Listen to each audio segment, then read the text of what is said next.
Hi friends, welcome to Malathi family blogs. ఈరోజు వీడియోలో మీకు దొండకాయ పులుసుని ఏ విధంగా చేయాలో చూపిస్తాను. మీరు కూడా ఇదే విధంగా దొండకాయ పులుసుని చేసుకున్నట్లయితే చాలా టేస్టీగా ఉంటుంది. ఇంకా లేట్ చేయకుండా ఎలా చేయాలో ప్రాసెస్లోకి వెళ్ళిపోదాం.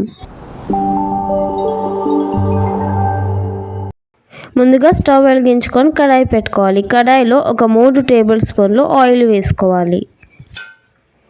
ఆయిల్ హీట్ అయ్యాక అందులో ఒక 2 టేబుల్ స్పూన్లు పోపు దినుసులను వేయాలి. అందులో 2 ఎండుమిరపకాయలు ఇలా తుంచుకొని వేసుకోవాలి. 5-6 వెల్లుల్లిని ఇలా దంచుకొని వేసుకోవాలి. అందులోనే ఒక పెద్ద సైజు ఉల్లిపాయని ఇలా చిన్న ముక్కలుగా కట్ చేసుకొని వేసుకోవాలి. చివరిగా 2 రెమ్మల కరివేపాకుని వేసుకోవాలి.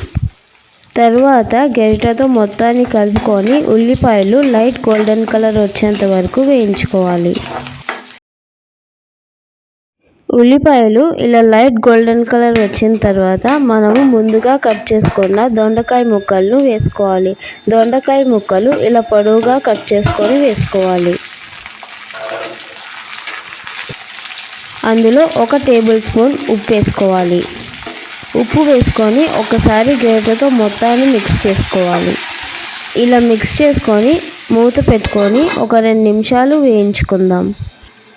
ఒక 2 నిమిషాల తర్వాత మూత తీసుకొని మళ్ళీ ఒకసారి గరిటెతో మొత్తాన్ని మిక్స్ చేసుకుందాం. ఇలా మధ్యలో మిక్స్ చేసుకుంటూ ఉండాలి, లేదంటే ముక్కలన్నీ అడుగంటిపోతాయి. ఇంకొక 2 నిమిషాలు మూత పెట్టుకొని ఉడికించుకున్నట్లయితే మనకి సరిపోతుంది. ఒక 2 నిమిషాల తర్వాత మూత తీసుకొని చూస్తే ఇలా వేగాలండి. ఇలా ముక్కలన్నీ ఇలా వేగితే మనకి టేస్ట్ కూడా చాలా బాగుంటుంది. ఇందులోనే చింతపండు పులుసుని ఇలా వేసుకోవాలి. కొంచెం చాలండి చింతపండు పులుసు, ఎక్కువ వేసుకోకూడదు, మళ్ళీ పుల్లగా అవుతుంది.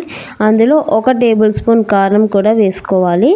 తర్వాత 1/2 టేబుల్ స్పూన్ పసుపు, ఒక 3 టమోటాలు మిక్సీ చేసుకొని ఇలా పేస్ట్ లాగా చేసుకొని వేసుకోవాలి. ఇవన్నీ వేసుకున్న తర్వాత ఒకసారి గరిటెతో మొత్తం కలిసేలా కలుపుకోవాలి.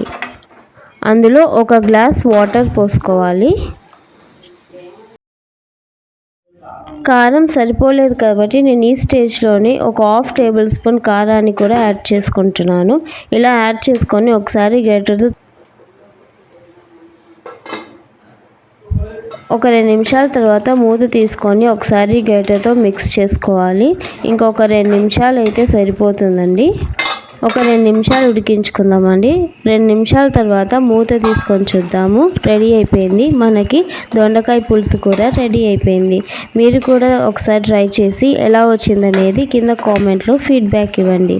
మీకు కనుక ఈ రెసిపీ నచ్చినట్లయితే లైక్ చేయండి, షేర్ చేయండి, సబ్స్క్రైబ్ చేసుకొని బెల్ ఐకాన్ని క్లిక్ చేయండి. నెక్స్ట్ వీడియోలో మళ్ళీ కలుద్దాం. Bye friends.